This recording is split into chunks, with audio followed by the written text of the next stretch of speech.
আচ্ছা আমাদের খুলে বল কাহিনী কি হয়েছে, কি বল তুই কান্তোস কেন, কাহিনী কি? বলিস না ভাই, ওকে আমি কোনো ভালোবাসি, ও আছে দেখে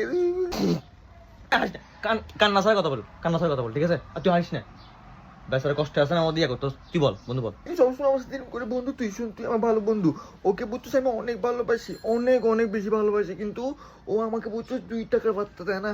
আমি ওকে সবসময় ওর যা লাগে ওকে তা দিই, সবসময় কোনো জিনিসে মানা করি না ওকে। আজকে ওকে বুঝছিনি বেরোতে, নতুন একটা বেস্ট ফ্রেন্ড পাইছে, বেস্ট ফ্রেন্ডের সাথে বেড়ে যাচ্ছে, বুঝতেছি না কাহিনী এগুলো আমার ভালো লাগে।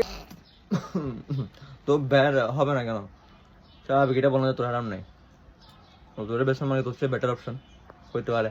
ভাই মানে এগুলি এক্সট্রা কথা কেন বলস, বুঝলাম না। এতে কান্তাছে দেখতেছিস কেন, মধ্যে আবার তুই বাড়াবাড়ি কথা বলছিস। কিন্তু তুই সবসময় এরকম একটা বলবে, আমার খারাপ লাগবে, এমন একটা কথা বলবে আমার সাথে, ভালো লাগে এগুলি। আর বলতো সবসময় আমার সাথে এরকম করে যাবে, সবসময় এটা দেখে হাসতে যায়।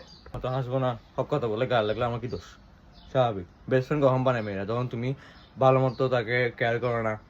তারপর এমন একটা বেটার অপশন পাই। আর কিছু কিছু সুতি আছে যেগুলি মনে করো 3 গাড়িতে একসাথে ঠ্যাংরা কিনে ঠ্যাংয়ের মাঝখানে টেম্পো চালে দেখা। দেখছো যদি কি বলতেছে, আমার গার্লফ্রেন্ডের নয় মানে এগুলি ভালো লাগে, আর আমার কোনো ইচ্ছা মুখ রাগ উঠতেছে, কিন্তু ভাই বুঝলাম না। শুরু করছো এগুলো, হ্যাঁ ফালতু, কোনো খাইদের কাম নেই, ফালতু কথাবার্তা হতো সব, বাদ দে। শোন, তুই বল কোথায় পড়ে, ওর সাথে কথা বলি, তাহলে ওর সাথে কথা বলে দেখি যে কেন হতে ওর বেস্ট ফ্রেন্ডের প্রায়োরিটি কেন বাড়িয়ে গেছে। আবার তুই এত কিছু করস ওর জন্য, হ্যাঁ? নাম্বার দে। আর কোথায় পড়ালেখা করে, কোন কলেজে বা কোন ইউনিভার্সিটিতে? হ্যাঁ, তো সবসময় এরকম করে। ও কলেজে পড়ে না তো, কলেজে ও স্কুলে পড়ে, যে এখন 6-এ উঠবে। হ্যাঁ,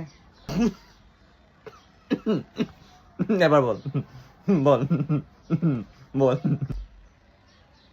এ দেখ 3 পর্যন্ত গুনবো, এখান তো দাঁড়িয়ে যা, পালাই যা, মরি যা, সরি যা, নইলে বিশ্বাসটা কর তোর সিঙ্গের ভিতর আছে না, আমি মরা হিন্দু ঢুকাই নেই, হিন্দু দাঁতগুলো বাইরে করে পিছন দিকে করে ফেলবো, বুঝছস?